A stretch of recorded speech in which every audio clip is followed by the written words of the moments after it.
خاصة ثم حاجة اللي يحسدون عليها، هو قدرتنا على الوصول إلى التوافق، الكونسنسوس. نتعاركوا ساعة ساعة، تسخن البارتي وتطلع السخانة ويطلع السكر وتدخل بعضها، لكن بعد سواعة ترجع العباد وتريد ونلقاو الشيء اللي نتوافقوا عليه. وهكذا نجمنا رغم الداء والأعداء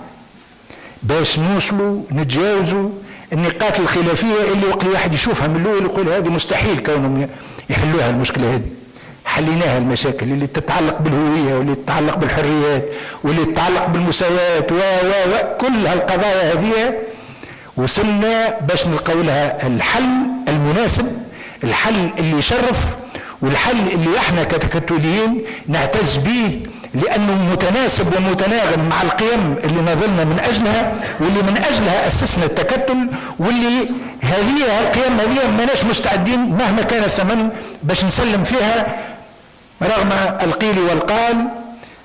نثبت كل يوم وفي كل مناسبة في داخل المجلس الوطني التأسيسي وخارج المجلس الوطني التأسيسي وأننا دائما متشبثون بهذه القيم الكونية، الحريات، المساواة، وأن ربما ما أسعفتناش الانتخابات الأخيرة باش تعطينا 40 ولا 50 مقعد في المجلس، لكن الحجم السياسي وخاصة العزيمة الموجودة عند كل مناضلينا ومناضلاتنا، وشاهدناه هذا في رحاب المجلس الوطني التأسيسي، وشفنا حقيقة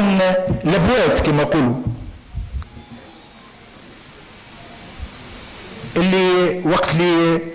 تطرح أي مشكل من المشاكل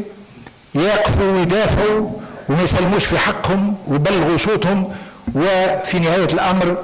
يوصلوا للتوافق هذا اللي كنت نحكي عليه، خدمة لتونس، خدمة لمصلحة تونس، ولا شيء يعلو فوق تونس.